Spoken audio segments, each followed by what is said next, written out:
Sebelum ceritanya dimulai, silahkan tulis di kolom komentar dari daerah mana saja teman-teman yang menonton cerita ini. Jangan lupa like dan subscribe agar channel ini bisa semakin berkembang dan bisa mempersembahkan cerita yang lebih menarik lagi. Gemerlap lampu kristal raksasa yang menggantung di tengah aula perjamuan membiaskan cahaya ke segala arah, menciptakan ribuan bintang kecil yang menari di atas kepala para tamu. Aroma parfum mahal bercampur dengan wangi aneka hidangan mewah yang tersaji di meja-meja panjang, menciptakan atmosfer kemewahan yang begitu pekat hingga terasa menyesakan. Malam ini adalah perayaan ulang tahun ke-30 kakakku, Rania. Sebuah perayaan yang dirancang bukan hanya untuk merayakan usia, tetapi untuk memamerkan status dan kekayaan. Di tengah lautan gaun sutra dan jas desainer, aku, Alina, merasa seperti sebutir kerikil di antara tumpukan berlian. Gaun katun sederhana berwarna biru tua yang kupakai terasa seperti kostum yang salah, sebuah pengingat nyata bahwa aku tidak pantas berada di sini. Aku tiba 15 menit yang lalu, namun belum ada satupun anggota keluargaku yang menyambutku dengan hangat. Rania, sang ratu malam, hanya memberiku pelukan singkat yang kaku saat aku memberikan kado. Matanya lebih sibuk mengawasi tamu-tamu penting yang baru datang di belakangku. "Oh, kamu datang, Al," ujarnya dengan senyum tipis yang tak mencapai mata, sebelum ia bergegas menyambut seorang pengusaha tambang dan istrinya yang bergelimang perhiasan. Aku hanya bisa tersenyum getir dan menepi, mencari sudut ruangan yang tidak terlalu ramai. Inilah posisiku di dalam keluarga. Tak terlihat, tak dianggap penting, namun kehadiranku tetap diharapkan sebagai formalitas. Orang tuaku berdiri tak jauh dari panggung kecil, tempat sebuah band memainkan musik jazz yang lembut. Ayah tampak gagah dengan setelan jas barunya, sementara ibu terlihat anggun dengan gaun berwarna sampanye. Aku tahu persis harga pakaian yang mereka kenakan, karena tagihannya datang ke mejaku bulan lalu. Aku berjalan menghampiri mereka, berharap menemukan sedikit kehangatan. "Bu, Yah," sapaku pelan. Ibu menoleh, senyumnya tampak canggung. "Alina, kamu sudah datang rupanya. Sudah makan?" tanyanya, sebuah pertanyaan basa-basi yang selalu ia lontarkan untuk menghindari percakapan yang lebih dalam. Ayah hanya mengangguk kecil, matanya menatap gelisah ke arah Rania dan tamu-tamu terhormatnya. Mereka tidak pernah nyaman membicarakan pekerjaanku atau kehidupanku di hadapan dunia glamor Rania.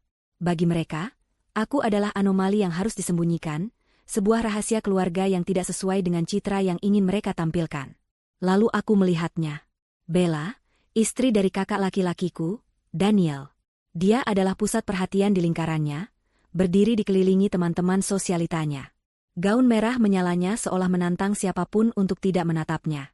Matanya yang tajam langsung menangkap keberadaanku. Dia tidak tersenyum. Bibirnya hanya membentuk sebuah garis tipis yang penuh cemooh. Dia mengangkat gelas sampanyenya ke arahku dengan gerakan yang dilebih-lebihkan, sebuah sandiwara pengakuan yang justru terasa seperti hinaan. Aku hanya menunduk, berpura-pura tidak melihat. Berdebat dengan Bella hanya akan menimbulkan keributan, dan aku tidak ingin merusak hari besar kakakku. Meskipun kakakku sendiri sepertinya tidak peduli pada perasaanku. Aku memutuskan untuk mengambil segelas jus jeruk dan berdiri di dekat jendela besar yang menghadap ke taman hotel. Dari sini aku bisa melihat semuanya. Aku melihat Rania tertawa lepas saat menerima hadiah sebuah tas tangan edisi terbatas dari suaminya. Aku melihat ayah berjabat tangan dengan seorang pejabat pemerintah, wajahnya berseri-seri penuh kebanggaan. Aku melihat ibu memamerkan kalung berlian barunya kepada teman-temannya. Semua ini, setiap detail kemewahan di ruangan ini, mulai dari sewa aula, dekorasi bunga impor, makanan, hingga pakaian yang mereka kenakan, semuanya berasal dari kerja kerasku. Mereka hidup dalam kemewahan yang kubangun dari nol, dari malam-malam tanpa tidur, dari kesepakatan-kesepakatan bisnis berisiko yang kuambil saat mereka terlelap dalam kenyamanan. Namun, mereka tidak pernah mengakuinya. Di mata dunia, Rania adalah seorang pengusaha butik yang sukses, suaminya adalah investor andal, dan orang tuaku adalah pensiunan yang menikmati hasil jerih payah mereka di masa tua. Tidak ada yang tahu tentang Alina, si jenius pendiam yang membangun sebuah perusahaan perangkat lunak dari garasi rumah, hingga menjadi pemain utama di tingkat nasional. Aku sengaja tidak menonjolkan diri. Aku selalu berpikir, biarlah mereka bahagia. Mungkin dengan memberikan semua ini, suatu saat nanti aku akan mendapatkan cinta dan pengakuan yang selalu kudambakan. Mungkin suatu hari mereka akan melihatku, benar-benar melihat Alina, bukan hanya mesin uang mereka. Tapi setiap kali aku berada di acara seperti ini, harapan itu terasa semakin konyol. Sebuah suara tawa yang dibuat-buat menyentakku dari lamunan. Bella dan teman-temannya berjalan ke arahku, atau lebih tepatnya, ke arah bar mini yang berada di dekat tempatku berdiri. "Oh, Lihat siapa yang bersembunyi di sini, kata Bella dengan suara yang cukup keras untuk didengar semua orang di sekitarnya. Kukira kamu salah masuk ruangan, Dick. Ini pesta ulang tahun, bukan pertemuan amal. Teman-temannya tertawa kecil, melirikku dari ujung kepala hingga ujung kaki dengan tatapan merendahkan. Gaun katunku yang sederhana kini terasa seperti kain karung goni yang gatal. Aku hanya sedang menikmati pemandangan, Kak Bella, jawabku sepelan mungkin, mencoba menjaga nada suaraku agar tetap tenang. Aku tidak ingin memberinya kepuasan melihatku marah. Pemandangan, ulangnya dengan nada mengejek. Pemandangan orang-orang sukses yang tidak akan pernah bisa kamu jangkau? Seharusnya kamu belajar dari kakakmu, Rania. Dia tahu caranya berpenampilan, tahu caranya bergaul. Sedangkan kamu, yah, beginilah. Dia membuat gerakan tangan yang menyapu tubuhku, seolah aku adalah sesuatu yang menjijikkan. Rasa panas mulai menjalar di pipiku. Aku melirik ke arah orang tuaku, berharap mereka akan mengatakan sesuatu. Tapi mereka hanya berdiri mematung, berpura-pura sibuk dengan percakapan mereka yang tiba-tiba menjadi sangat penting. Mereka melihatnya. Aku tahu mereka melihat dan mendengarnya, tapi mereka memilih untuk diam. Mereka memilih kemewahan semu ini daripada membela putri mereka sendiri. Aku mencoba untuk pergi, untuk melarikan diri dari situasi ini. Permisi, aku mau ke toilet, kataku sambil berbalik. Tapi Bella dengan cepat menghalangi jalanku. Senyum licik terpasang di wajahnya. Tunggu dulu. Jangan terburu-buru. Aku belum selesai bicara, katanya. Genggamannya di lenganku terasa dingin dan menusuk. Malam ini masih panjang, dan aku punya firasat buruk bahwa ini barulah permulaan dari sebuah penghinaan yang telah direncanakan dengan sempurna. Di tengah kilau yang menyilaukan ini, aku merasa semakin tenggelam dalam kegelapan. Bella tidak melepaskan lenganku. Cengkeramannya justru semakin kuat. Kukunya yang panjang dan dipernis merah menancap di kulitku. Dia menarikku sedikit lebih dekat ke pusat kerumunan teman-temannya, menjadikanku tontonan utama dalam pertunjukan kejamnya. Aku bisa merasakan puluhan pasang mata kini tertuju padaku, sebagian besar menatap dengan rasa ingin tahu, sebagian lain dengan cemooh yang sama seperti yang terpancar dari mata Bella. Suara musik jazz yang tadi terdengar elegan kini terasa seperti musik latar yang mengiringi penghinaanku. Teman-teman, kenalkan, ini Alina. Adik iparku, Bella mengumumkan dengan suara keras dan jelas, memastikan semua orang dalam jangkauan pendengaran memperhatikannya. Dia ini, unik. Di saat semua orang berusaha tampil sebaik mungkin untuk menghormati Rania, dia memilih datang dengan pakaian seperti ini. Katanya sih, rendah hati. Tapi menurutku, ini namanya tidak tahu diri. Gelak tawa kembali terdengar, lebih keras dari sebelumnya. Setiap tawa terasa seperti tamparan di wajahku. Aku mencoba menarik lenganku, tetapi tenaga Bella lebih kuat, didorong oleh kebencian dan rasa superioritas. Aku melirik lagi ke arah keluargaku. Rania, sang kakak, kini menatap ke arah kami. Namun tidak ada sedikit pun niat untuk menolong di wajahnya. Yang ada hanyalah ekspresi kesal dan malu, seolah akulah yang menyebabkan masalah dengan penampilanku yang tidak pantas. Seolah akulah aib yang merusak pesta sempurnanya. Ayah dan ibu benar-benar telah membalikkan badan, kini punggung mereka menghadapku. Mereka menyerah. Mereka telah mengorbankanku di altar status sosial, demi menjaga citra mereka tetap bersih. Sakitnya pengkhianatan itu jauh lebih perih daripada semua kata-kata tajam yang dilontarkan Bella. Melihat tidak ada yang akan membelaku, Bella semakin menjadi-jadi. Dia melepaskan lenganku dengan kasar, lalu berjalan mengitariku seperti seekor pemangsa yang sedang menginspeksi mangsanya. Lihat sepatunya. Sepatu flat yang kusam. Rambutnya hanya diikat biasa. Tidak ada riasan, tidak ada perhiasan. Komentarnya sambil terus berjalan, suaranya dipenuhi nada jijik. Aku benar-benar tidak mengerti. Alina, apa kamu sengaja melakukan ini? Apa kamu sengaja ingin membuat Rania malu di hari ulang tahunnya? Aku tidak bermaksud begitu, Kak. Suaraku bergetar. Aku berusaha sekuat tenaga menahan air mata yang mulai menggenang. Aku tidak akan menangis. Tidak di depan mereka. Oh, tentu saja tidak, sahut Bella sarkastis. Dia berhenti tepat di depanku, menatapku lurus di mata. Orang sepertimu tidak pernah punya maksud apa-apa, karena pikiranmu memang kosong. Kamu hanya ada, menumpang hidup pada kebaikan keluargamu, tanpa memberikan kontribusi apapun. Kalimat itu adalah sebuah kebohongan yang luar biasa. Sebuah ironi yang begitu menyakitkan hingga rasanya seperti ada pisau tumpul yang mengoyak isi perutku.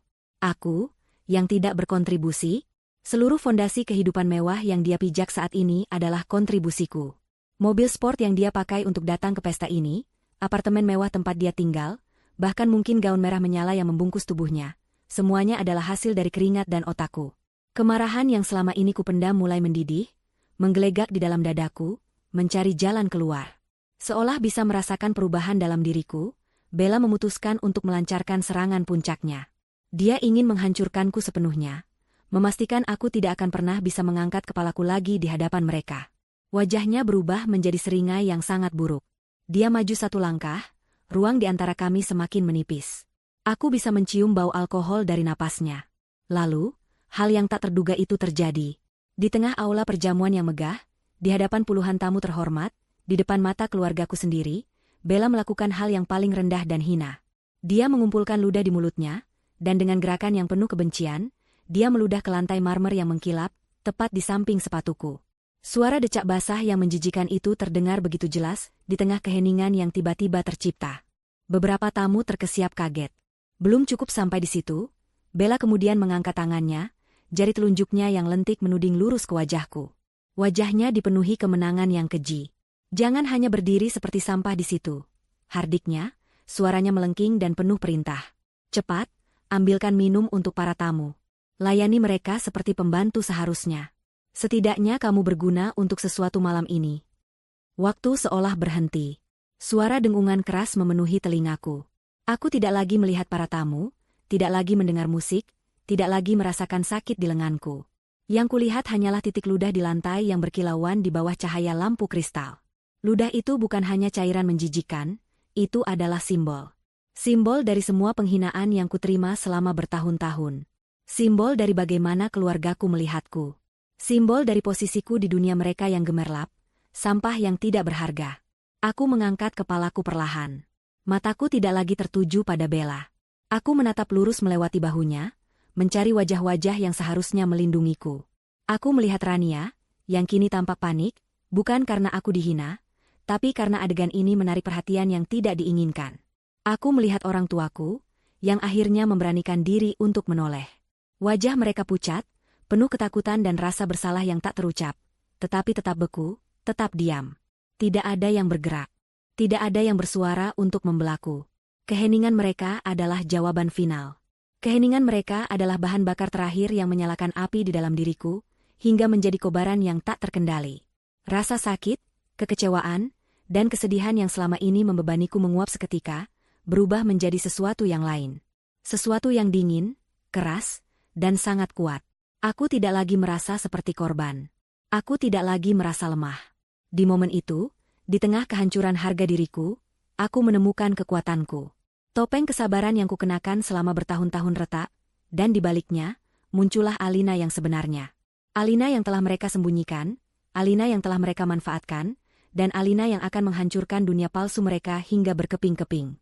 Aku menarik napas dalam-dalam, merasakan udara dingin memenuhi paru-paruku, mempersiapkan diri untuk melepaskan badai yang akan mereka ingat seumur hidup mereka. Titik ludah di lantai marmer itu seolah memiliki gravitasi sendiri, menarik seluruh energiku ke bawah. Namun, di saat yang bersamaan, penghinaan yang begitu nyata itu memicu sesuatu di dalam diriku. Sebuah percikan api di tengah gudang mesiu yang telah lama terisi oleh kekecewaan dan rasa sakit. Aku tidak lagi peduli pada tatapan para tamu. Di ruangan yang penuh sesak ini, duniaku menyempit menjadi 4 orang. Bella, sang penyiksa, Rania, kakakku, dan ayah serta ibu, 2 pilar yang seharusnya menjadi penopang hidupku. Perlahan, aku mengangkat kepalaku. Tatapan pertamaku tidak tertuju pada Bella yang masih menyeringai puas. Tatapan pertamaku adalah sebuah permohonan. Sebuah teriakan tanpa suara yang kuarahkan pada Rania. Kakakku. Darah dagingku. Kami tumbuh bersama, berbagi kamar selama belasan tahun, berjanji untuk selalu saling menjaga. Mataku mengunci matanya, memohonnya untuk mengingat semua itu. Kumohon, Rania, katakan sesuatu. Bella aku. Tunjukkan bahwa hubungan darah kita lebih berharga daripada pandangan teman-teman sosialitamu. Aku melihat kepanikan di mata Rania. Tapi itu bukan kepanikan karena adiknya baru saja dihina sehina-hinanya. Itu adalah kepanikan seorang penyelenggara acara yang pestanya terancam berantakan. Wajahnya memerah karena malu. Dia melirik sekilas ke arah Bella, lalu ke arahku, lalu ke para tamu penting yang kini mulai berbisik-bisik. Suaminya, seorang pria yang ambisinya lebih besar dari tulang punggungnya, mendekat dan membisikkan sesuatu di telinga Rania. Aku tidak perlu mendengarnya untuk tahu apa yang dia katakan. Jaga citramu. Jangan terlibat. Ini akan merusak koneksi kita. Dan aku melihatnya dengan jelas. Momen ketika Rania membuat pilihan. Dia menarik napas, menegakkan bahunya, dan senyum palsu kembali terpasang di wajahnya. Dia berbalik ke arah tamu terdekat dan berkata, "Ah, drama keluarga biasa, jangan khawatir. Mari, silakan cicipi hidangan penutupnya, koki kami membawanya langsung dari Prancis." Dia membuangku. Demi menjaga citranya, demi pestanya, demi dunianya yang berkilauan, dia membuang adiknya sendiri seolah aku adalah sampah yang harus segera disingkirkan dari pandangan. Rasa sakit yang ditimbulkan oleh tindakannya jauh lebih dalam daripada ludah Bella. Rasanya seperti sebuah pintu besi yang berat terbanting menutup di dalam hatiku, memisahkan kenangan masa kecil kami dari kenyataan pahit hari ini. Harapan terakhirku padanya padam, menjadi abu yang dingin. Dengan hati yang hancur, tatapanku beralih. Aku mencari sepasang wajah yang telah kukenal sepanjang hidupku. Ayah dan ibu. Mereka adalah tempatku berlindung saat aku kecil. Orang-orang yang seharusnya mencintaiku tanpa syarat. Mereka berdiri membeku di dekat panggung, terjebak di antara keinginan untuk lari dan ketakutan akan penilaian orang. Ibu mengangkat tangannya ke mulut, matanya yang basah menatapku dengan tatapan yang sulit diartikan. Ada rasa bersalah di sana, aku bisa melihatnya.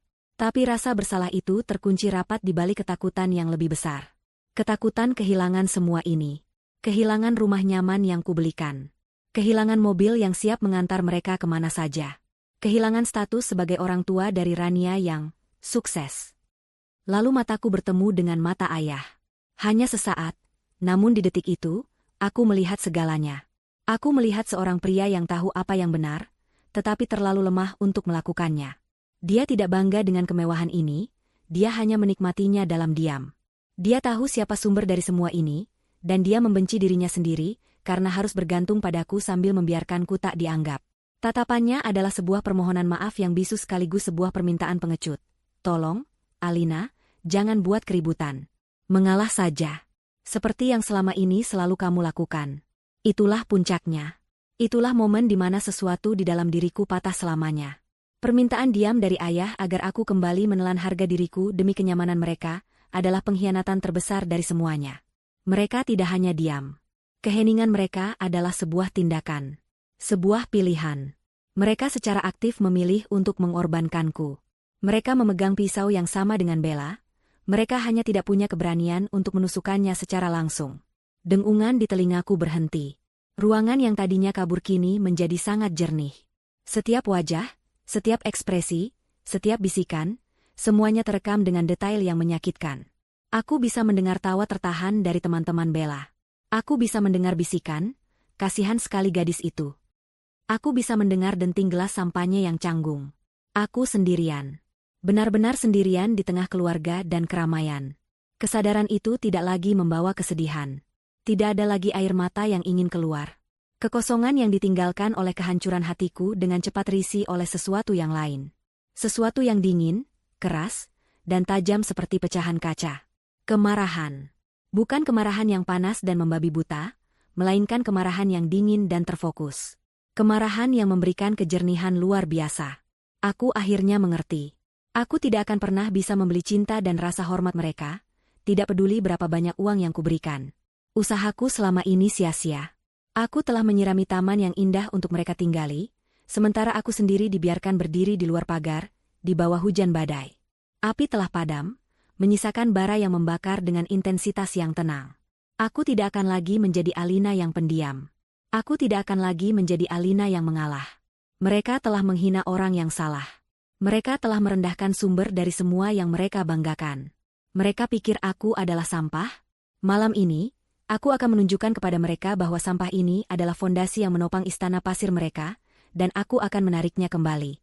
Aku menarik napas dalam-dalam, bukan untuk menenangkan diri, tetapi untuk mengumpulkan kekuatan.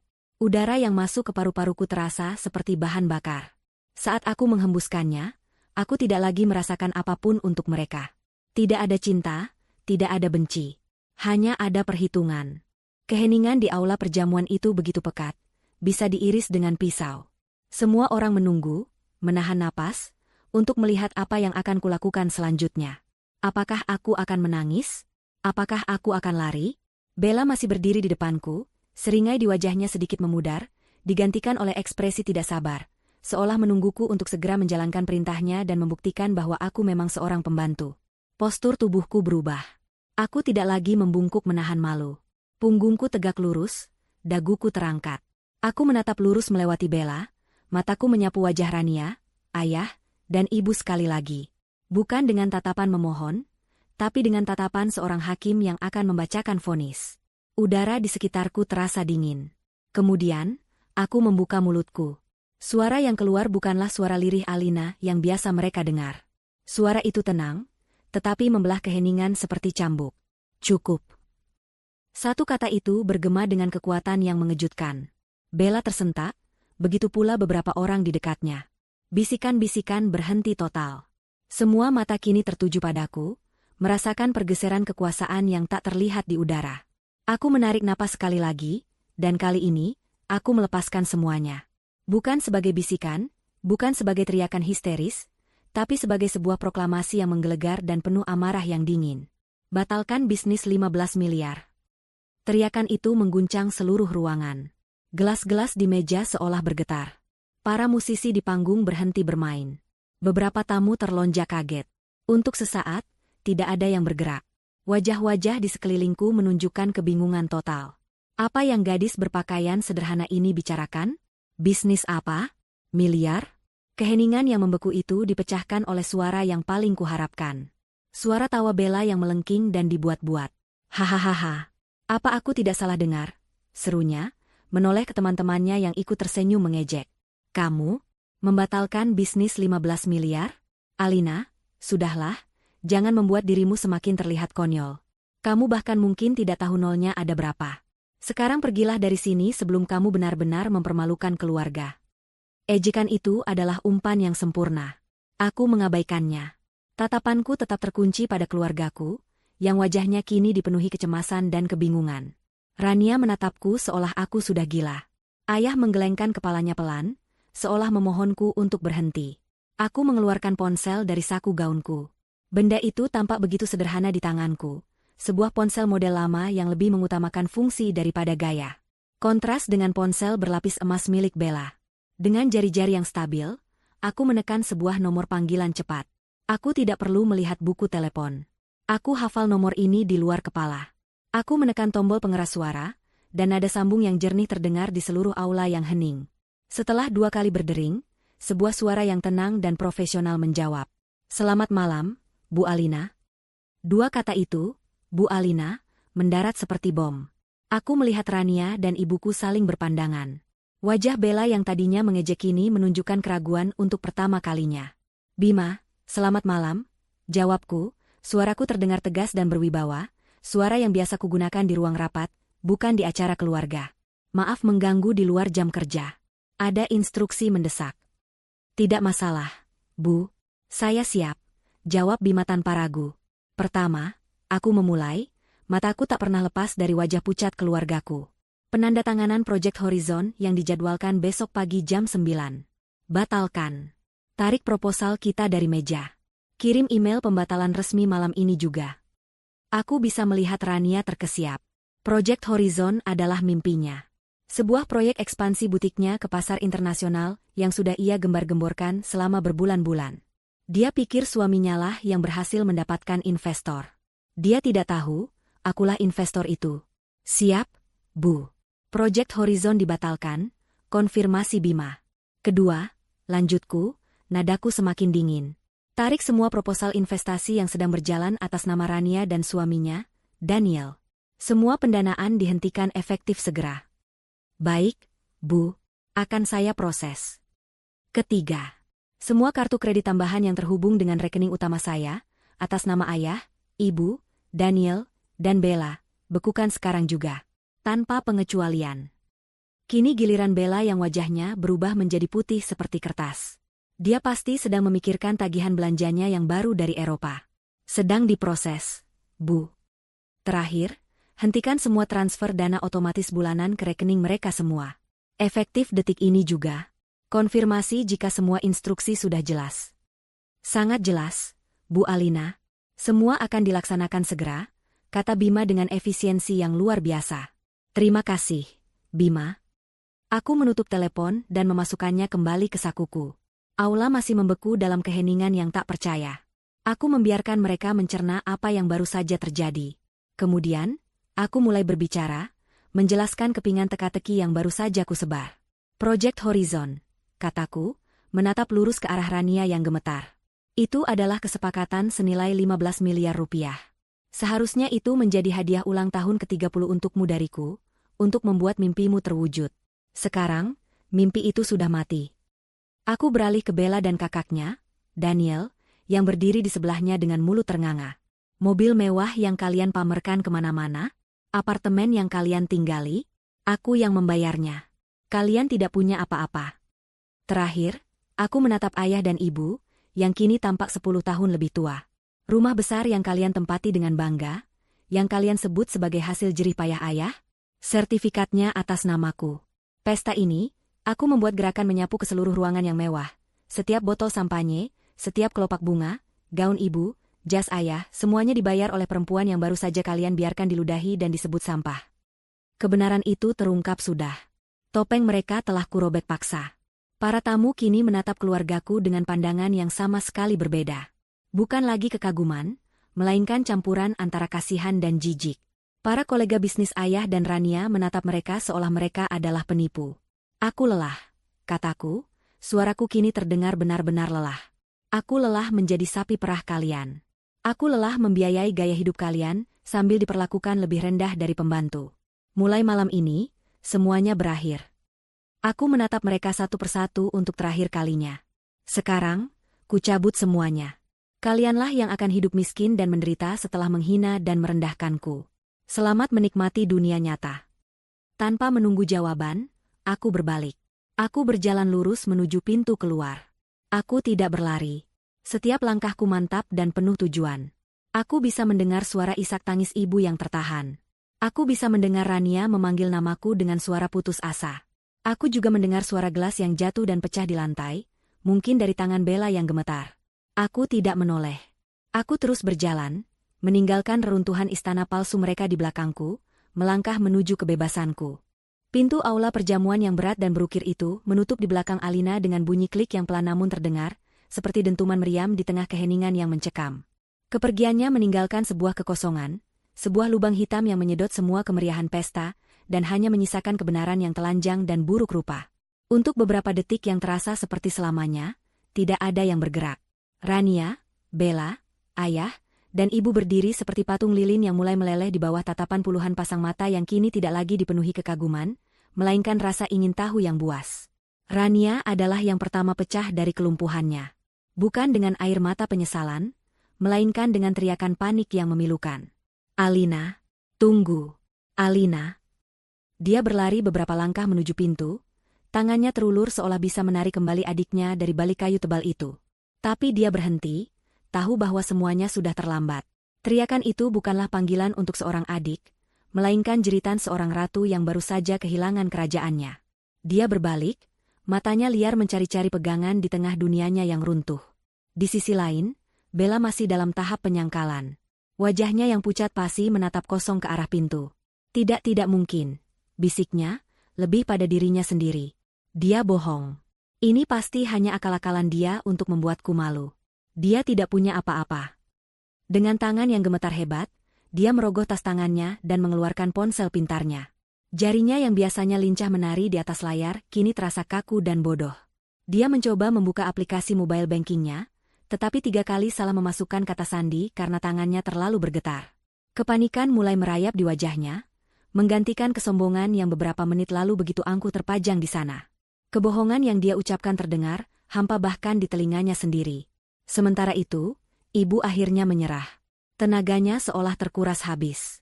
Ia terisak tanpa suara, tubuhnya merosot ke kursi terdekat. Gaun sampanye dan kalung berlian yang ia kenakan kini, tampak seperti kostum murahan pada seorang aktris yang baru saja melupakan semua dialognya. Ayah berdiri di sampingnya, satu tangan menopang bahunya dengan lemah. Wajah ayah adalah kanvas penderitaan. Dia menatap berkeliling pada wajah-wajah para kolega dan teman-temannya, orang-orang yang selama ini dia buat terkesan dengan kesuksesan palsunya. Kini, tatapan mereka menusuknya seperti ribuan jarum. Dia telah kehilangan segalanya dalam satu malam. kenyamanannya, harga dirinya, dan yang paling parah, putrinya. Para tamu, yang tadinya adalah penonton pasif, kini berubah menjadi juri. Bisikan-bisikan mulai terdengar semakin keras, tidak lagi ditahan-tahan. Suasana pesta yang tadinya meriah kini berubah menjadi seperti ruang sidang. Jadi, semua ini hanya sandiwara, terdengar suara seorang wanita dari kerumunan teman-teman Bella. Aku tidak percaya Rania dan keluarganya serendah itu, sahut yang lain. Seorang pengusaha parubaya yang tadi pagi baru saja menyetujui kesepakatan bisnis kecil dengan suami Rania, kini menatapnya dengan pandangan dingin. Dia mengeluarkan ponselnya dan dengan cepat mengetik pesan kepada asistennya, batalkan pertemuan dengan Daniel besok. Hentikan semua komunikasi. Pesta itu telah mati. Band jazz sudah lama mengemasi instrumen mereka dalam diam. Para pramusaji berdiri canggung di sudut ruangan, tidak tahu harus berbuat apa. Hidangan penutup yang mahal dan indah, kue ulang tahun Rania yang menjulang setinggi 5 tingkat, semuanya tak tersentuh, menjadi monumen bisu bagi sebuah perayaan yang berubah menjadi bencana. Kemewahan yang tadinya terasa agung dan megah, kini terasa norak dan memuakan. Seluruh aula itu terasa seperti sebuah makam yang didekorasi dengan indah. Syok yang dirasakan keluarga itu, akhirnya berubah menjadi senjata yang mereka arahkan satu sama lain. Di tengah kehancuran reputasi mereka, naluri pertama mereka bukanlah untuk bersatu, melainkan untuk mencari kambing hitam. Rania, dengan mata memerah dan napas terengah-engah, berbalik dan mendorong Bella dengan kasar. Ini semua salahmu, pekiknya, suaranya serak karena amarah dan tangis. Kalau saja mulut busukmu itu tidak menghinanya, semua ini tidak akan terjadi. Kamu menghancurkan hidupku. Bella, yang juga berada di puncak kepanikan, tidak terima disalahkan. Dia balas mendorong Rania. Salahku? Kenapa tidak ada satupun dari kalian yang memberitahuku bahwa adikmu yang aneh itu adalah sumber uang kalian? Kalian semua pembohong. Kalian menipuku untuk masuk ke dalam keluarga palsu ini. Cukup. Ayah mencoba melerai, suaranya bergetar dan lemah. Jangan membuat keributan lebih besar lagi. Tidakkah kalian lihat semua orang memperhatikan? Tapi otoritasnya telah lenyap. Dia bukan lagi kepala keluarga yang dihormati, melainkan hanya seorang lelaki tua yang lemah dan pengecut. Pertengkaran sengit antara Rania dan Bella menjadi tontonan terakhir yang memalukan malam itu. Mereka saling menyalahkan, saling meneriakkan kata-kata kotor, merobek sisa-sisa citra keluarga terhormat yang telah mereka bangun dengan susah payah di atas kebohongan. Melihat pertunjukan yang menyedihkan itu, para tamu mulai mengambil keputusan. Satu persatu, mereka mulai meninggalkan ruangan. Tidak ada lagi ucapan selamat tinggal atau basa-basi. Mereka pergi dengan tergesa-gesa, seolah takut ketidakberuntungan keluarga itu akan menular. Mereka berjalan keluar, membawa serta cerita skandal paling heboh tahun ini, yang akan segera menyebar seperti api di seluruh lingkaran sosialita kota. Dalam waktu kurang dari 15 menit, aula perjamuan yang tadinya penuh sesak itu menjadi kosong. Hanya menyisakan Rania, Bella, suami mereka, dan kedua orang tua mereka. Mereka berdiri terpencar di tengah lautan kemewahan yang kini terasa dingin dan asing. Balon-balon berwarna emas yang melayang di langit-langit seolah mengejek mereka. Hadiah-hadiah mahal yang menumpuk di atas meja kini tampak seperti tumpukan sampah. Pesta telah berakhir. Dan mereka ditinggalkan sendirian untuk menghadapi puing-puing kehidupan mereka yang baru saja dihancurkan. Aku berjalan melewati lobi hotel yang megah dengan langkah yang mantap. Beberapa pasang mata menatapku, mungkin bertanya-tanya apa yang dilakukan seorang wanita berpakaian sederhana di tempat semewah ini pada malam hari. Dulu, tatapan seperti itu akan membuatku merasa kecil dan tidak nyaman. Tapi malam ini, aku tidak peduli. Aku tidak lagi peduli pada penilaian orang asing, karena aku baru saja melepaskan diri dari penilaian orang-orang yang seharusnya paling mencintaiku. Kepalaku tegak, bahuku tegap. Aku tidak sedang melarikan diri, aku sedang berjalan menuju kehidupanku. Saat pintu kaca otomatis berputar dan terbuka, embusan udara malam yang sejuk menyambut wajahku. Rasanya seperti menghirup udara untuk pertama kalinya setelah terlalu lama tenggelam. Aroma aspal basah setelah gerimis sore dan suara klakson mobil yang sayup-sayup di kejauhan terasa begitu nyata dan menenangkan. Aku berhenti sejenak di trotoar, menutup mata, dan menarik napas dalam-dalam. Inilah aroma kebebasan. Berat beban yang selama bertahun-tahun menghimpit pundakku, beban untuk membahagiakan mereka, beban untuk mendapatkan pengakuan mereka, beban untuk berpura-pura menjadi seseorang yang bukan diriku, semuanya terangkat. Aku merasa ringan. Aku mengabaikan deretan mobil mewah dan taksi eksekutif yang menunggu di lobi. Aku berjalan sedikit ke pinggir jalan raya dan mengangkat tanganku untuk memanggil taksi biasa. Sebuah taksi berwarna biru berhenti di depanku. Sopirnya, seorang bapak paruh baya, tersenyum ramah. "Malam, Mbak. Mau kemana?" tanyanya sederhana. Tidak ada penghakiman, tidak ada tatapan merendahkan. Hanya sebuah interaksi manusia yang normal. Rasanya begitu menyegarkan. Selama perjalanan, aku hanya menatap keluar jendela. Lampu-lampu kota berkelip seperti permata yang tersebar di atas kain beludru hitam. Gedung-gedung pencakar langit yang menjulang, jalanan yang ramai, semuanya tampak berbeda malam ini. Dulu, aku melihatnya sebagai arena pertempuran, tempat di mana aku harus bekerja tanpa henti untuk menopang gaya hidup keluargaku. Sekarang, aku melihatnya sebagai sebuah dunia yang penuh dengan kemungkinan. Kemungkinan untuk diriku sendiri. Radio di taksi memutar lagu pop lawas yang ceria. Kontras yang begitu tajam dengan drama yang baru saja kutinggalkan membuatku hampir tersenyum. Tentu saja, ada rasa sakit di dalam hatiku. Rasa sakit karena kehilangan keluarga, atau lebih tepatnya, kehilangan ilusi tentang sebuah keluarga yang kuharap bisa kumiliki. Bayangan wajah kecewa ayah dan tangisan ibu melintas di benakku. Tapi anehnya, rasa sakit itu tidak lagi terasa tajam. Rasanya seperti luka lama yang akhirnya dibersihkan, perih sesaat namun diperlukan untuk proses penyembuhan. Aku tidak menyesali keputusanku. Itu adalah operasi yang menyakitkan, tetapi aku baru saja mengangkat tumor ganas dari hidupku. Taksi berhenti di depan sebuah gedung apartemen yang sederhana namun bersih dan terawat di bagian kota yang lebih tenang. Ini adalah duniaku yang sebenarnya, tempat perlindungan yang tidak pernah diketahui oleh keluargaku. Aku membayar ongkos taksi dan mengucapkan terima kasih. Saat aku masuk ke dalam unit apartemenku, aku langsung disambut oleh keheningan yang nyaman. Tidak ada kemewahan yang mencolok. Dindingnya dipenuhi rak buku, bukan lukisan mahal. Meja kerjaku dipenuhi dengan komponen komputer dan papan sirkuit, bukan pajangan kristal. Ini adalah cerminan diriku yang sebenarnya. Seorang kreator, seorang pemikir, bukan seorang sosialita. Aku menyeduh secangkir teh kamomil dan duduk di sofa dekat jendela. Ponselku, yang kutaruh di atas meja, mulai bergetar tanpa henti. Layarnya menyala, menampilkan rentetan notifikasi. Puluhan panggilan tak terjawab dari Rania. Puluhan pesan teks dari ibu yang isinya mungkin campuran antara amarah, permohonan, dan rasa bersalah. Beberapa panggilan dari ayah. Dulu, rentetan notifikasi ini akan membuatku panik, merasa bersalah, dan segera menelepon balik untuk memperbaiki apapun yang salah. Sekarang, aku hanya menatapnya dengan tenang.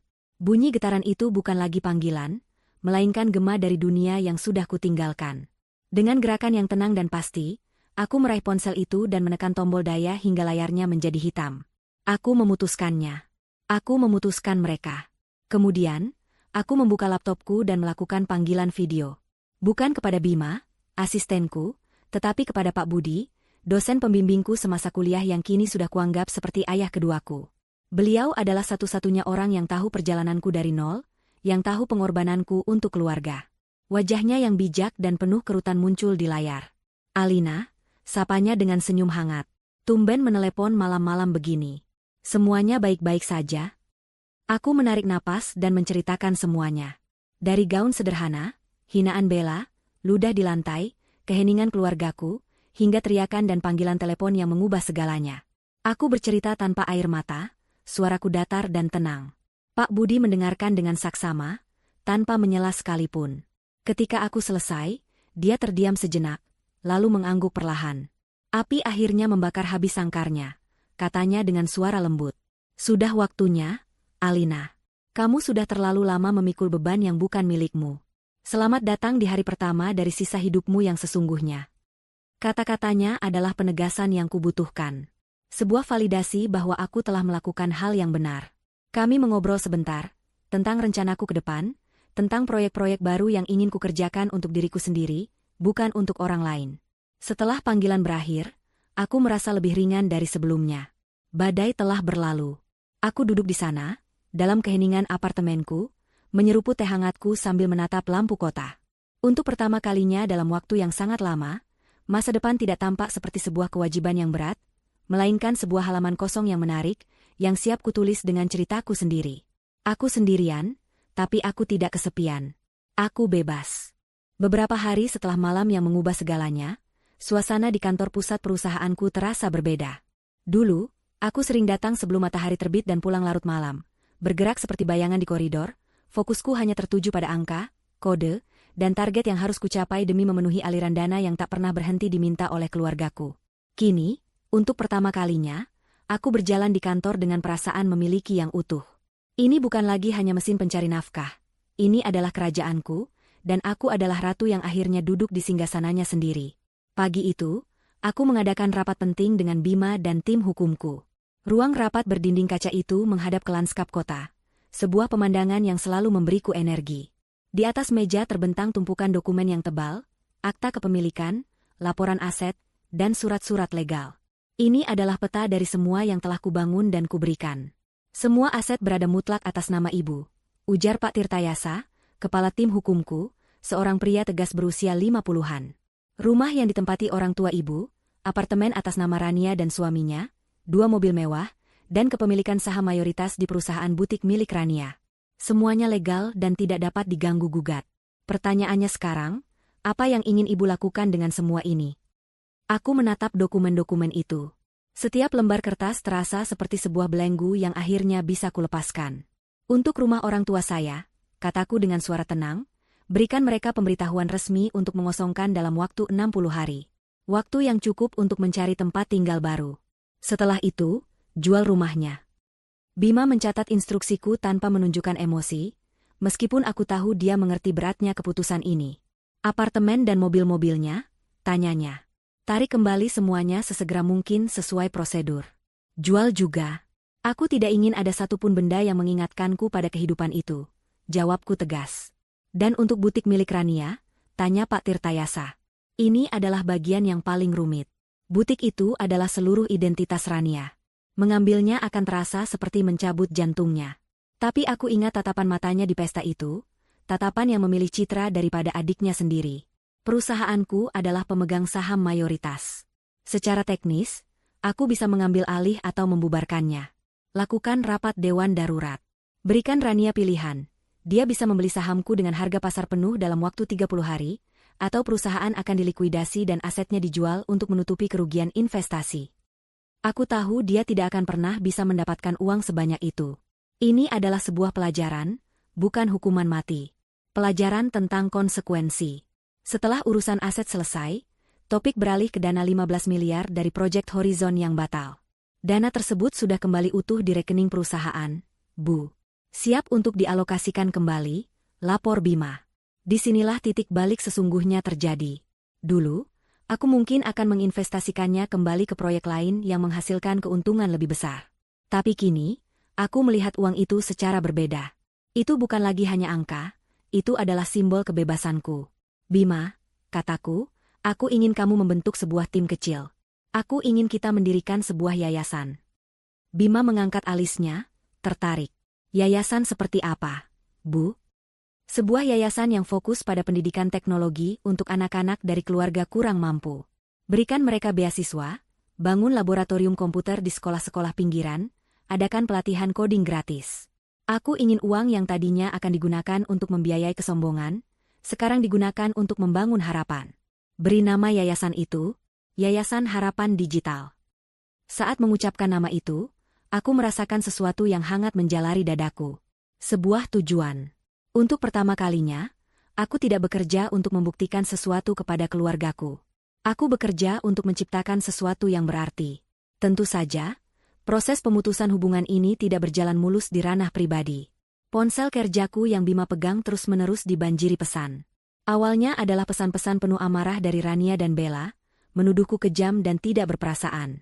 Lalu berubah menjadi pesan-pesan bernada memelas dari ibu, menceritakan bagaimana ayah jatuh sakit karena stres dan memohonku untuk memikirkan mereka.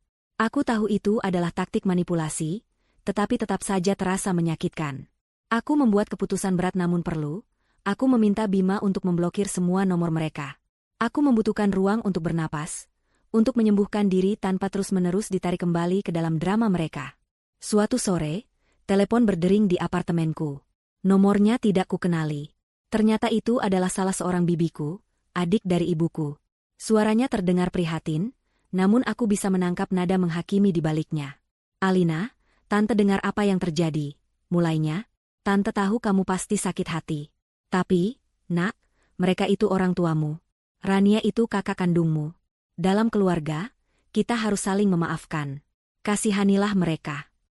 Aku mendengarkan dengan sabar hingga dia selesai. Kemudian, dengan suara yang tenang namun tak tergoyahkan, aku menjawab, "Terima kasih atas perhatiannya, Tante. Tapi ini bukan lagi tentang memaafkan. Memaafkan mungkin bisa kulakukan suatu hari nanti untuk kedamaian hatiku sendiri. Tapi ini tentang batasan. Ini tentang menghentikan siklus di mana aku terus-menerus memberi dan mereka terus-menerus mengambil sambil menyakitiku. Aku tidak akan membakar diriku sendiri, hanya untuk membuat mereka tetap hangat.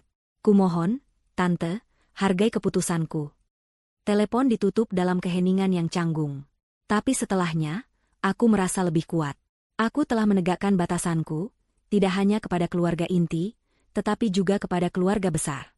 Di sela-sela mengurus restrukturisasi besar ini, aku mulai menemukan kembali diriku. Aku menghabiskan akhir pekan dengan mendaki bukit di luar kota, sesuatu yang sudah lama ingin kulakukan. Aku menghabiskan malam dengan membaca novel fiksi ilmiah, bukan laporan pasar saham. Aku bahkan mulai merakit kembali sebuah proyek robotik sederhana di meja kerjaku, sebuah hobi dari masa kuliah yang telah lama kutinggalkan.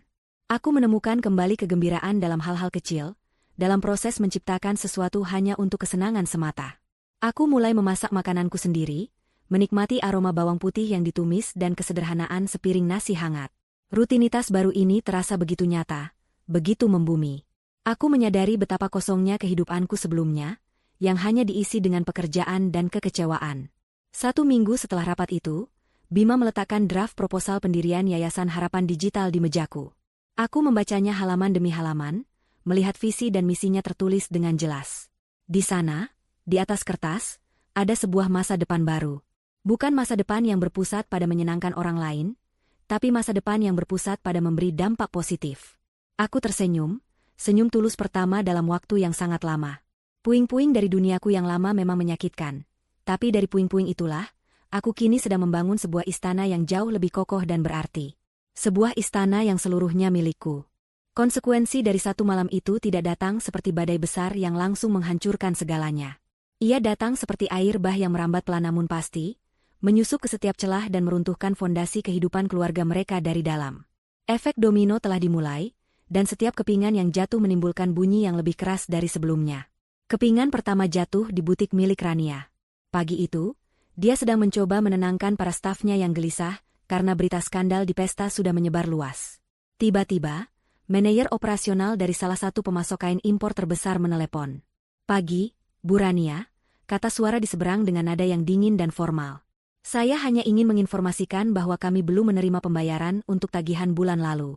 Mengingat kebijakan baru kami terpaksa menahan pengiriman koleksi musim semi sampai tagihannya dilunasi.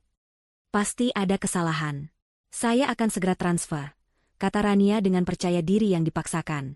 Dia membuka aplikasi perbankan di komputernya, memasukkan jumlah tagihan, dan menekan tombol "Kirim". Sebuah notifikasi merah muncul di layar. Transaksi ditolak. Saldo tidak mencukupi. Keringat dingin mulai membasahi pelipisnya. Dia mencoba kartu kredit perusahaannya. Ditolak. Kartu kredit pribadinya. Ditolak. Kepanikan yang nyata mulai mencekiknya. Butik ini adalah napasnya, identitasnya. Tanpa koleksi baru, butiknya akan mati. Beberapa hari kemudian, surat resmi tiba di mejanya. Pemberitahuan rapat dewan darurat dan surat somasi dari tim hukumku. Dunia sosialnya juga runtuh. Undangan ke acara-acara bergengsi berhenti datang. Grup obrolan teman-teman sosialitanya tiba-tiba hening setiap kali dia mencoba bergabung dalam percakapan. Dia melihat foto-foto di media sosial, teman-teman terdekatnya berkumpul di restoran mahal, tertawa bersama, tanpanya. Dia bukan lagi bagian dari lingkaran mereka.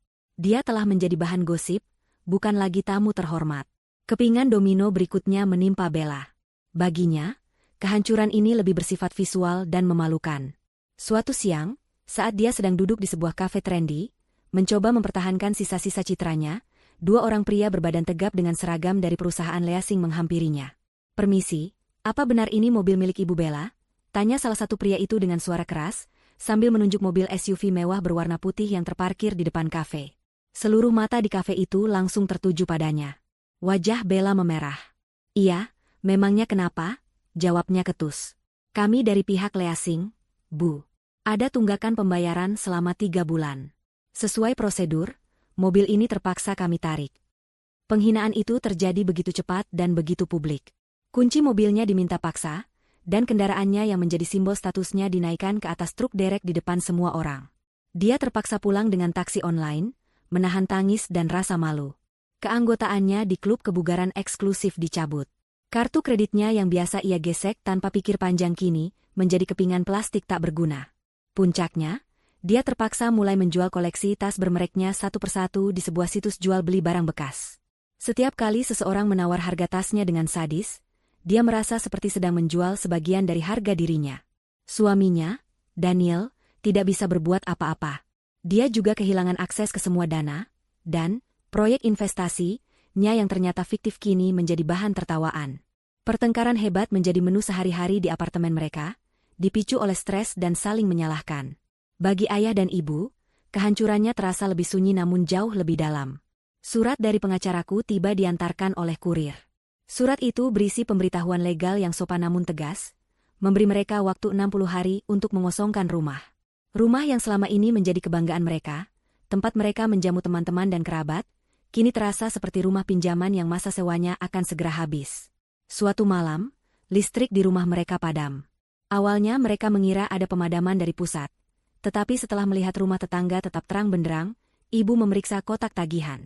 Sepucuk surat pemberitahuan pemutusan sambungan karena tunggakan pembayaran terselip di sana. Malam itu, mereka makan malam hanya ditemani cahaya lilin. Bukan lilin untuk makan malam romantis, melainkan lilin yang menerangi kegagalan mereka. Mereka makan nasi dengan lauk telur dadar, sebuah menu dari masa lalu mereka yang miskin, yang mereka pikir sudah lama mereka tinggalkan. Tidak ada teriakan atau pertengkaran di antara mereka. Hanya keheningan yang menyesakan, dipenuhi oleh rasa sesal dan saling menyalahkan yang tak terucapkan. Ibu sering menangis diam-diam di dapur, sementara ayah hanya duduk berjam-jam di ruang keluarga yang gelap, menatap layar televisi yang mati.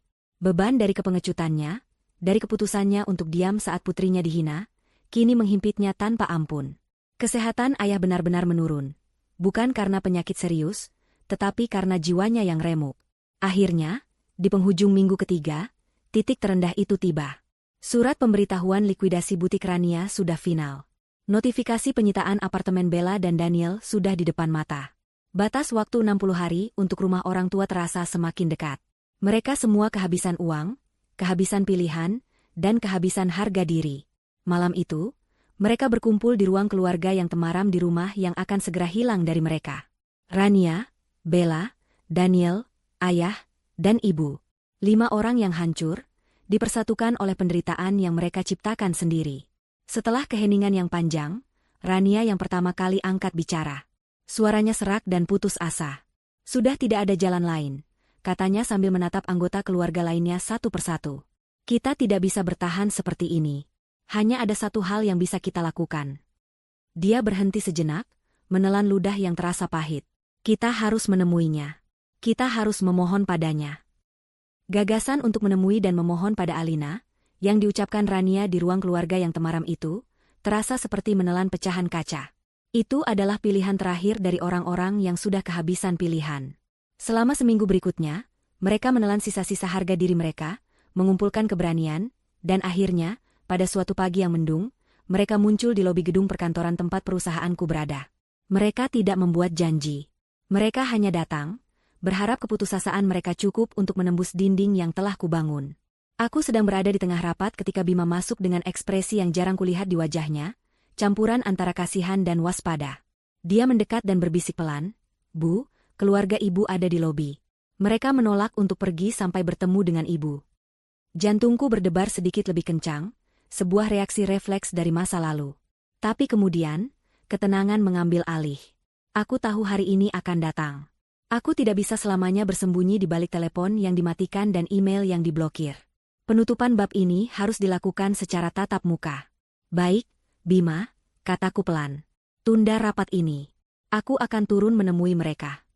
Lobi gedung kantorku adalah ruang yang luas, modern, dan impersonal, dengan lantai marmer abu-abu dan perabotan minimalis. Di salah satu sudut sofa, duduklah keluargaku. Pemandangan itu begitu menyedihkan hingga terasa surreal. Mereka tampak seperti versi kusam dan pudar dari orang-orang yang kukenal di pesta itu. Rania tidak lagi mengenakan gaun sutra, melainkan blus biasa yang sedikit kusut. Wajah Bella pucat tanpa riasan tebal, lingkaran hitam di bawah matanya menceritakan malam-malam tanpa tidur. Ayah dan ibu duduk berdekatan, tampak begitu kecil dan rapuh di sofa yang besar itu. Mereka semua berdiri serempak saat melihatku berjalan mendekat. Aku berhenti beberapa langkah di depan mereka, menjaga jarak aman. Aku tidak mempersilakan mereka duduk. Aku tidak menawarkan minum. Aku hanya berdiri di sana, menatap mereka dengan ekspresi netral, menunggu. Ibu yang pertama kali maju. Air mata sudah membasahi pipinya. "Alina, nak," isaknya, tangannya terulur seolah ingin memelukku, tapi ragu-ragu. "Maafkan kami, nak. Maafkan ibu. Ibu tahu ibu salah karena hanya diam. Tapi tolong, kasihanilah kami. Ayahmu." "Ayah baik-baik saja," potongku, suaraku tidak dingin, hanya datar. Stres tidak akan membunuhnya. Tapi terus-menerus hidup dalam kebohongan, mungkin bisa. Kata-kataku membuat ibu terdiam, isak tangisnya tertahan. Rania melangkah maju, wajahnya penuh penderitaan yang tak lagi dibuat-buat. "Al, aku minta maaf," katanya, suaranya bergetar. "Aku benar-benar minta maaf. Aku kakak yang buruk. Aku egois, aku malu. Aku salah, aku mengakuinya. Tapi tolong, Al, butik itu seluruh hidupku. Tanpa itu, aku bukan siapa-siapa. Jangan ambil itu dariku, kumohon." Permintaannya tulus, aku bisa merasakannya. Tapi itu adalah permintaan maaf yang bersyarat. Dia menyesal, ya, tapi penyesalannya terikat erat pada apa yang akan hilang darinya. Kemudian Bella, yang paling sulit dari semuanya. Dia menunduk, tidak berani menatap mataku. Aku juga minta maaf," ucapnya terbata-bata. Kata-kata itu terdengar asing di mulutnya. Aku tidak seharusnya mengatakan hal-hal itu. Aku iri padamu. Aku minta maaf. Itu mungkin adalah pengakuan paling jujur yang pernah kudengar darinya, lahir dari keputusasaan yang paling dalam. Ayah hanya berdiri di belakang, wajahnya menua oleh rasa malu, tak sanggup mengucapkan sepatah kata pun. Keheningannya kali ini bukanlah kepengecutan, melainkan sebuah pengakuan dosa. Aku mendengarkan semuanya dalam diam. Aku membiarkan kata-kata mereka menggantung di udara lobi yang dingin. Aku tidak merasakan kemenangan. Aku tidak merasakan kepuasan. Yang kurasakan hanyalah kesedihan yang mendalam atas tragedi keluarga kami. Mereka akhirnya meminta maaf, tetapi maaf itu datang terlambat, dan didorong oleh alasan yang salah. Setelah mereka semua selesai bicara, aku menarik napas panjang. "Aku punya satu pertanyaan untuk kalian semua," kataku dengan tenang, menatap mereka satu persatu. "Jawab dengan jujur. Apa yang sebenarnya kalian sesali? Apakah kalian menyesali perbuatan kalian yang telah menyakitiku selama bertahun-tahun? Atau kalian hanya menyesali konsekuensi yang sekarang harus kalian terima karena perbuatan itu?" Pertanyaan itu membungkam mereka. Aku bisa melihat pergulatan batin di wajah mereka. Rania membuka mulutnya, lalu menutupnya lagi. Ibu mulai terisak lebih keras. Bella hanya bisa menatap lantai marmer. Keheningan mereka adalah jawaban yang paling jujur. Mereka tidak bisa membedakannya. Bagi mereka, rasa sakit yang kualami dan hilangnya kemewahan mereka adalah dua hal yang tak terpisahkan. Mereka menyesali badainya, bukan karena telah menyakiti orang lain, tapi karena badai itu kini menghancurkan rumah mereka sendiri. "Aku mengerti," kataku akhirnya, dan dalam suaraku tidak ada lagi kemarahan, hanya ada penerimaan yang menyedihkan. "Kalian datang ke sini bukan untuk memperbaiki hubungan kita. Kalian datang untuk meminta kembali kehidupan kalian yang nyaman. Kalian tidak menginginkan aku, Alina, sebagai adik dan anak kalian. Kalian hanya membutuhkan sumber dana kalian kembali."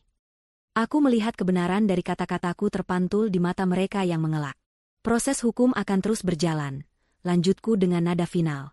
"Rumah, mobil, butik, semuanya akan diproses sesuai yang sudah kuinstruksikan. Kalian harus belajar berdiri di atas kaki kalian sendiri."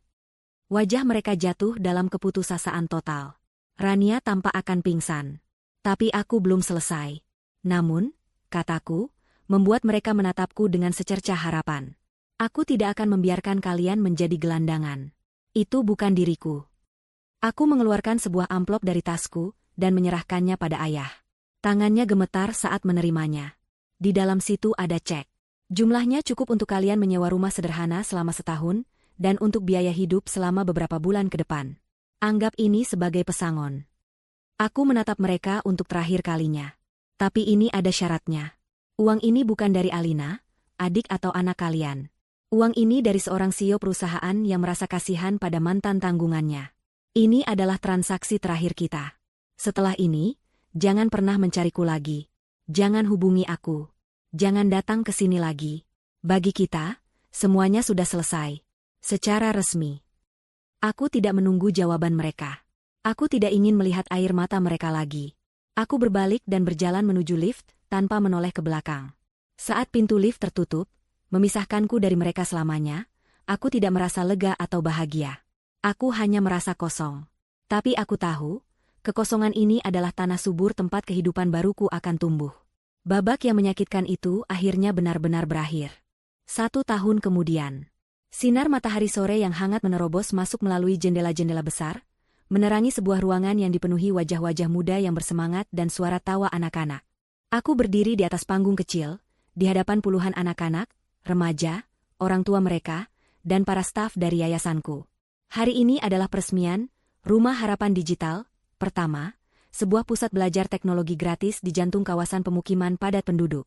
Di belakangku, jajaran komputer baru berderet rapi, siap digunakan. Teknologi bukanlah sihir, kataku ke mikrofon, suaraku terdengar jelas dan percaya diri. Teknologi adalah alat. Dan seperti alat lainnya, kekuatan terbesarnya ada di tangan orang yang menggunakannya. Di tempat ini, kami tidak hanya ingin mengajari kalian cara menggunakan alat itu, tapi kami ingin memberi kalian kekuatan untuk menciptakan alat kalian sendiri, untuk membangun masa depan kalian sendiri. Aku menatap kerumunan itu, melihat harapan di mata mereka, dan merasakan gelombang kebahagiaan yang tulus, sesuatu yang tidak pernah bisa dibeli dengan uang. Penampilanku telah berubah. Aku masih menyukai kesederhanaan, tetapi kini ada aura kepercayaan diri yang terpancar. Aku mengenakan blazer linen di atas kaos sederhana, rambutku ditata rapi. Aku tidak lagi bersembunyi. Setelah acara selesai, aku dikelilingi oleh anak-anak yang ingin menunjukkan hasil karya coding pertama mereka. Pak Budi berdiri di sampingku, menepuk bahuku dengan bangga. Bima, yang kini menjabat sebagai direktur operasional yayasan di samping tugasnya di perusahaan, tersenyum lebar. Inilah keluargaku yang baru, keluarga yang dibangun di atas rasa hormat, tujuan bersama, dan ketulusan. Sore itu, aku dan Pak Budi duduk di sebuah kedai kopi kecil di dekat pusat belajar itu. Kamu terlihat bahagia, Alina, katanya sambil menyeruput kopinya. Saya memang bahagia, Pak, jawabku tulus. Bahagia yang tenang. Dulu, saya pikir kebahagiaan itu adalah saat melihat keluarga saya tersenyum karena hadiah yang saya berikan. Ternyata saya salah. Kebahagiaan sejati adalah saat kita melihat hasil dari sesuatu yang kita bangun dengan niat baik, untuk orang banyak. Apakah kamu pernah mendengar kabar dari mereka? Tanya Pak Budi hati-hati. Aku terdiam sejenak, menatap uap yang mengepul dari cangkirku. Bima sesekali memberiku laporan singkat, hanya untuk memastikan mereka tidak benar-benar kelaparan. Bukan karena aku peduli, tapi lebih karena formalitas. Dari laporan itu, aku tahu nasib mereka. Rania, setelah butiknya dilikuidasi, terpaksa bekerja sebagai manajer di sebuah toko pakaian di pusat perbelanjaan. Pekerjaan yang jujur, tapi jauh dari kemewahan yang dulu ia puja. Dia belajar arti kerja keras yang sesungguhnya, meskipun sisa-sisa kepahitan masih kadang terlihat di wajahnya. Bella dan Daniel tidak bertahan. Tanpa uang sebagai perekat, pernikahan mereka hancur berkeping-keping. Mereka bercerai. Terakhir kudengar, Bella kembali ke kota asalnya, bekerja di bagian layanan pelanggan sebuah perusahaan telekomunikasi. Kesombongannya telah luntur, digantikan oleh kelelahan menghadapi kerasnya hidup. Dan orang tuaku, mereka menggunakan uang pesangon dariku untuk menyewa sebuah rumah kecil di pinggir kota. Ayah membuka bengkel kecil-kecilan, memperbaiki peralatan elektronik, kembali ke keahlian lamanya sebelum terbuai oleh kenyamanan semu. Ibu membantunya, dan mereka hidup pas-pasan. Mereka tidak lagi bicara tentang status atau kekayaan. Mereka hanya bicara tentang bagaimana cara membayar tagihan listrik bulan depan. Mungkin, dalam kesederhanaan yang dipaksakan itu, mereka akhirnya menemukan kembali sedikit dari diri mereka yang dulu, sebelum semuanya menjadi rumit. Aku tidak membenci mereka lagi. Aku hanya merasa kasihan, lalu aku melepaskannya. Mereka adalah orang asing bagiku sekarang, dengan cerita mereka sendiri. Aku menyelesaikan kopiku dan pamit pada Pak Budi. Aku memilih untuk berjalan pulang ke apartemenku. Langit senja berwarna jingga keunguan, memantul indah di gedung-gedung kaca. Aku berjalan di antara keramaian kota, bukan sebagai bayangan yang tak terlihat, tapi sebagai bagian utuh darinya. Aku tidak lagi terbebani oleh masa lalu atau cemas akan masa depan. Kemenangan sejatiku bukanlah saat aku berteriak di pesta itu. Bukan juga saat aku melihat mereka hancur. Kemenangan sejatiku adalah saat ini. Saat aku bisa berjalan sendirian di bawah langit senja, dengan hati yang damai dan pikiran yang jernih. Kemenangan sejatiku adalah saat aku menyadari bahwa dengan melepaskan mereka, aku telah menemukan diriku sendiri. Aku telah menyelamatkan diriku, dan dari puing-puing itu, aku membangun sesuatu yang jauh lebih berharga daripada uang. Aku membangun kehidupan. Aku tiba di apartemenku, disambut oleh keheningan yang kini terasa seperti pelukan hangat. Aku berdiri di balkon, menatap jutaan lampu kota yang mulai menyala. Mereka tidak lagi tampak seperti arena pertempuran. Mereka tampak seperti galaksi yang penuh kemungkinan. Aku bebas, dan di hadapanku, terbentang langit yang tak terbatas.